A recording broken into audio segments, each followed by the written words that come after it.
We get a little sneak peek at a Popcak each and every Friday, and this Friday it's Dr. Greg Popcak himself.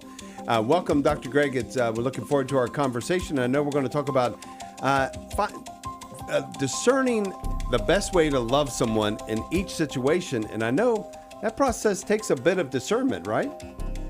Well, exactly. I mean, we tend to think that love, is just maybe not, whatever, just not aggravating people or making them feel good or just trying to be nice to people, and it certainly does involve that. But it's bigger than that, really. And in fact, it's hard to know sometimes what the loving thing to do is, especially when situations are complicated and our feelings are all over the place. Yeah, I think, and you mentioned Pope Benedict's encyclical, and he certainly does point that out, right? That there is a difference between what we talk about as Christian love. He calls sentimentality. A lot of times in the modern day, we call it just emotional, right? I mean, is that sure? Yeah. Yeah, and so yeah, exactly. So in Deus Caritas Est, he talks about the difference between true Christian love and what he calls sentimentality. And basically what he's getting at is that love always works for the good of the other person. I'm always kind of prayerfully thinking, what do I need to do to either be my best self or bring out the best in this other person? And that's what love does, right? Whereas sentiment tends to be, what do I need to do to calm things down, to make this person stop being upset, to help me stop feeling quite so upset or worried about their reactions. So where sentiment is more concerned with just smoothing things over and whitewashing problems and just kind of getting through to get along. Love actually is willing to do what's necessary to bring out the best in me, in you, and to work for the good of our relationship. And sometimes that means rocking the boat, right? Sometimes that means setting boundaries. Sometimes that means doing things that maybe will upset you or frustrate you, not because I want to hurt you, but because that's what I need to do to bring out the best in you or to challenge you to be better in some way, or for me to be better or safer or healthier in some way. And so we kind of want to kind of see the difference between, say, love and sentiment as the difference between, say, a compass and the weather. So love is the compass that always points to true north, to doing what I need to do to work for the other person's ultimate good.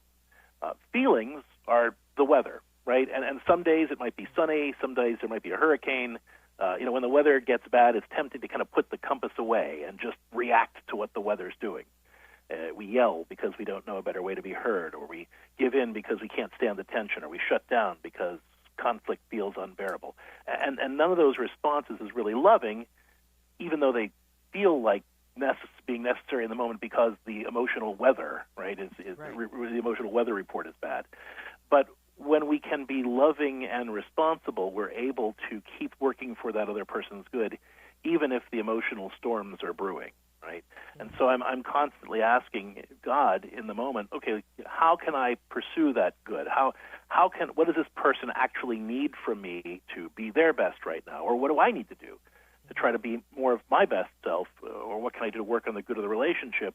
And what's the healthiest way I can offer that help, right? And so by having that be my prayer while I'm going through difficulties in the relationship or having difficult conversations or dealing with, like I said, the emotional storm that's coming up, I'm able to keep looking at that compass to make sure I'm going in the right direction when it comes to loving a particular person who might be hard to love, or either in general or in that moment. Yeah, I love the thought of it being a compass, because a lot of times people will do things that are hurtful to us. And, how do you love in that situation? And how do we respond when we're trying to do good or the right thing and somebody accuses us of different things like, being unloving or unchristian? Or holding something against them, or other those kinds of things, right? And so the question, right, is not so much how do I feel about what they did, but rather how do I respond to that offense in a way that challenges them to repent of it, to work to heal it.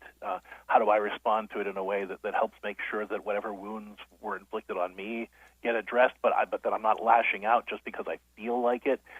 So it helps snap things into focus. Because on the one hand, I don't want to be mean. I don't want to hold something over somebody's head. On the other hand, I don't want to just pretend that everything's okay, right? So if I'm asking that question, what do I need to do to try to bring out the best in them, to be my best self in this situation, and to work for the good of the relationship, as opposed to, what do I need to do to smooth things over right now, or what do I need to do to make sure I'm not being too whatever? Then that helps give me, like I said, that compass that points me in the right direction toward what being loving in this particular situation might mean. Dr. Greg, I assume a lot of our listeners are thinking, I've approached my Christian love in the complete opposite direction. I'm just there serving people, kind of giving in and assuming my position is always just to give people their way and doing Right. exactly the opposite of what you're saying Christian love is all about. How does one begin to build that toolbox to approach it in the correct way? Yeah, I mean, you're absolutely right. I think that we have this kind of unconscious sense that the loving thing to do is always the thing that inconveniences me, right? The loving thing to do is always the thing that has me push myself, and often it does. But again, if I'm building in that little practice of before I act, I want to create a little bit of space between my feeling or my thoughts and what I do, and if I can create that little space where I just bring that situation to God and say, okay, Lord, how can I respond to this in a way that would glorify you, help me be more of my best self, and help that person, really be their best self too, and work for the good of the relationship. If I can kind of reflect on those three things, that helps me reorient my internal, sense of what being loving would be in this moment. Because now I've got an objective criteria that I'm looking for, right? I'm looking at the, if I'm paddling my boat, right, and I'm looking at the point on the shore that I'm trying to get to instead of just letting the emotional current carry me along. And so by being intentional and creating that little space between my feeling and my action, where I'm just taking that moment to God and praying through it and asking Him to guide me, that helps me to know what exactly I'm working toward. I'm working toward a healthier relationship. I'm working toward a healthier self. I'm working toward helping you be a healthier person, because that's ultimately what God's calling me to do. Very true. I think, it is kind of almost a childish way to look at love, that we're only loved if we get our own way, right? And so it's being able to grow out of that, and that's exactly what you're talking about. That's right. Wonderful. Thank you, Dr. Greg Popcak. Always a pleasure. Thanks, guys. It's Take very care. enlightening. We appreciate that. And, sometimes you got to say things or do things. You do have to admonish the sinner, right? I mean, you have to be loving even if it's not just bending to the will.